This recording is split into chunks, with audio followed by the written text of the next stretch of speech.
Contract वाली बहू। नरेश की माँ अपने बेटे से मिलने दिल्ली आ रही है। इस बात का पता चलते ही नरेश के दिल में हलचल मच जाती है। नरेश अपनी माँ के स्वागत की तैयारी में लग जाता है। साथ ही उसे डर भी सताने लगता है कि उसकी माँ कहीं अपनी पुरानी जिद पर फिर से बैठ ना जाए। हे भगवान, इस बार बचा लो। अगले साल पक्का माँ की जिद पूरी कर दूंगा। तभी दरवाजे की घंटी बजती है। नरेश दरवाजा खुलता है तो सामने अपने मकान मालिक को देखकर हैरान हो जाता है, क्योंकि उनके साथ एक सुंदर सी लड़की भी थी। अब नमस्ते अंकल, कुछ काम था, मुझे बुला लेते। आपने क्यों कष्ट किया? अरे नहीं नहीं, इसमें कष्ट कैसा। मैं तो बस तुम्हें रीना से मिलवाने आया था। आज से रीना तुम्हारे साथ इसी फ्लैट में रहेगी। अंकल, कोई लड़का फ्लैटमेट नहीं है? एक अनजान लड़की के साथ रहना मेरे लिए थोड़ा अजीब होगा। देखो नरेश, मैं तुम्हें पहले भी बता चुका हूँ कि इस फ्लैट में तुम्हें किसी ना किसी के साथ एडजस्ट करना ही होगा, या फिर तुम अकेले पूरे फ्लैट का किराया दे दो, मैं किसी को नहीं रखूंगा। नरेश अपने मकान मालिक की बात सुन के रीना के साथ रहने के लिए तैयार हो जाता है, पर अंदर ही अंदर उसे ये बात खाने लगती है कि वो अपनी माँ को क्या जवाब देगा जब उसकी माँ रीना के बारे में उसे पूछेगी। दिन बीतने लगते हैं। नरेश और रीना अच्छे दोस्त भी बन जाते हैं, पर अभी भी नरेश अपनी प्रॉब्लम का सलूशन नहीं ढूंढ पाता। एक दिन नरेश बहुत परेशान सा बैठा होता है। तभी रीना उसे पूछती है, क्या हुआ नरेश, तुम काफी परेशान लग रहे हो, सब ठीक तो है ना? हाँ सब ठीक है, बस एक छोटी सी प्रॉब्लम है। वो एक्चुअली 2 दिन बाद मेरी माँ मुझसे मिलने आ रही है। अरे, तो इसमें प्रॉब्लम क्या है? ये तो खुशी की बात है। हाँ रीना, बट मेरी माँ एक जिद लेकर बैठ गई है कि मैं शादी कर लूँ, पर मैं अभी इस चीज़ के लिए तैयार नहीं हूँ। ऊपर से जब वो तुम्हें देखेगी तो 100 सवाल करेगी। क्या जवाब दूंगा? अरे, इसमें कोई टेंशन वाली बात नहीं है। मेरे पास ना इस प्रॉब्लम का सोल्यूशन है, जिससे ना तुम्हें शादी करनी पड़ेगी और ना ही तुम्हारी माँ मेरे बारे में कुछ पूछेगी। रीना की बात सुनकर नरेश सोच में डूब जाता है। वो सोचता है कि रीना खुले ख्यालों वाली लड़की है, कहीं माँ को सच बता ना दे। नरेश को सोच में डूबा देखकर रीना कहती है, अरे क्या हुआ, किस सोच में पड़ गए? डोंट वरी, जैसा तुम सोच रहे हो ना वैसे कुछ भी नहीं है। मेरे पास एक प्लान है। मैं कुछ समझ नहीं पा रहा हूँ, कैसा प्लान? मैं समझाती हूँ। हम ना एक कॉन्ट्रैक्ट मैरिज कर लेते हैं। फिलहाल मेरे पास जॉब नहीं है, तो तुम इस रूम का किराया दे देना जब तक तुम्हारी माँ यहाँ रहेंगी, सिर्फ तब तक। और तुम अपनी माँ से कह देना कि मैं तुम्हारी पत्नी हूँ, इससे वो मेरे यहाँ रहने पर कोई सवाल भी नहीं करेंगी। बात तुम्हारी ठीक है, पर माँ से झूठ बोलना, ना ना पापा, मैं ये रिस्क नहीं ले सकता। कोई और आइडिया दो ना तुम। देखो, मंजूर हो तो बोलो, वरना सच बता दो, मुझे कोई प्रॉब्लम नहीं है। रीना की बात सुनकर नरेश सोच में डूब जाता है। बहुत सोचने के बाद जब उसे कोई रास्ता नहीं मिलता, तो वो रीना के बताए हुए रास्ते पर चलने के लिए तैयार हो जाता है। वो रीना से बात करता है और अपनी माँ की पसंद और नापसंद के बारे में बताता है। रीना भी नरेश की सभी बातों को ध्यान से सुनती है, ताकि कहीं उससे कोई गलती ना हो जाए। आखिर वो दिन भी आ जाता है जब नरेश की माँ उससे मिलने दिल्ली आ जाती है। नरेश अपनी माँ को फ्लैट पर लेकर जाता है।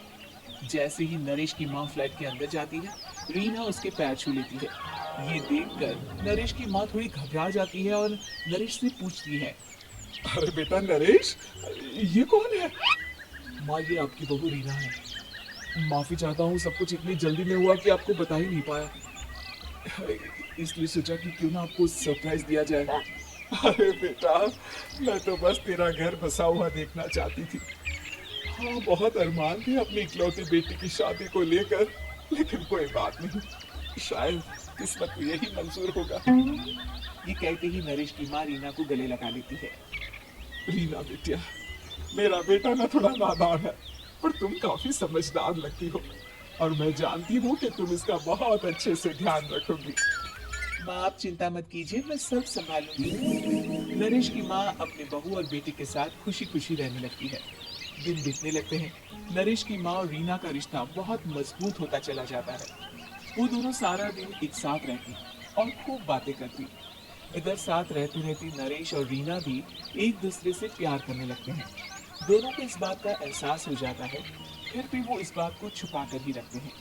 एक दिन नरेश की माँ और रीना शादी के बारे में बात करने लगते हैं।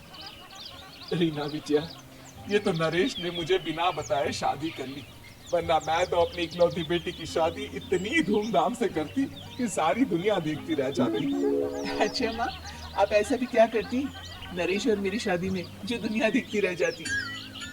अरे बिटिया, एक माँ के अरमान तुम अभी नहीं समझेगी। मैं तो अपनी बहू को एक रानी की तरह लेकर आती और शादी भी बिल्कुल शाही अंदाज में करती, पर मेरे तो सारे अरमान ऐसे ही रह गए। मुझे तो अपने बेटे और बहू की खुशी चाहिए बस। ये कहते हुए नरेश की माँ की आंखों में आंसू आ जाते हैं। रीना भी ये सुनकर ख्यालों में खो जाती है, क्योंकि वो भी मन ही मन खुद को नरेश की पत्नी और उसकी माँ की बहू मानने लगी थी। शाम को जब नरेश ऑफिस से घर आता है तो रीना खुद को रोक नहीं पाती और नरेश के सामने उसकी माँ को अपने और नरेश के रिश्ते का सारा सच बता देती है। रीना की बात सुनकर नरेश की माँ दोनों से बहुत नाराज हो जाती है और घर वापस जाने की बात करने लगती है। तुम दोनों ने मुझसे सच छुपाकर बहुत ठेस पहुंचाई है मुझे। अब तुम लोगों के साथ नहीं रहना चाहती मैं, कल ही वापस चली जाऊंगी अपने घर। माँ, मुझे माफ कर दो, ये सब मैंने रीना के कहने पर ही किया है, वरना मैं भी आपको कभी ठेस पहुंचाने के बारे में सोच भी नहीं सकता। हाँ माँ, हमने ये सिर्फ आपका दिल रखने के लिए किया। प्लीज हम दोनों को माफ कर दीजिए। तुम दोनों ने मेरे अरमानों के साथ खिलवाड़ किया है, और वैसे भी मुझे अपने बेटे के लिए एक अच्छी लड़की ढूंढनी है, इसलिए मेरा यहाँ से जाना ही बेहतर होगा। माँ की ये बात सुनकर रीना खुद को रोक नहीं पाती। माँ, क्या मैं आपके घर की बहू बनने लायक नहीं हूँ?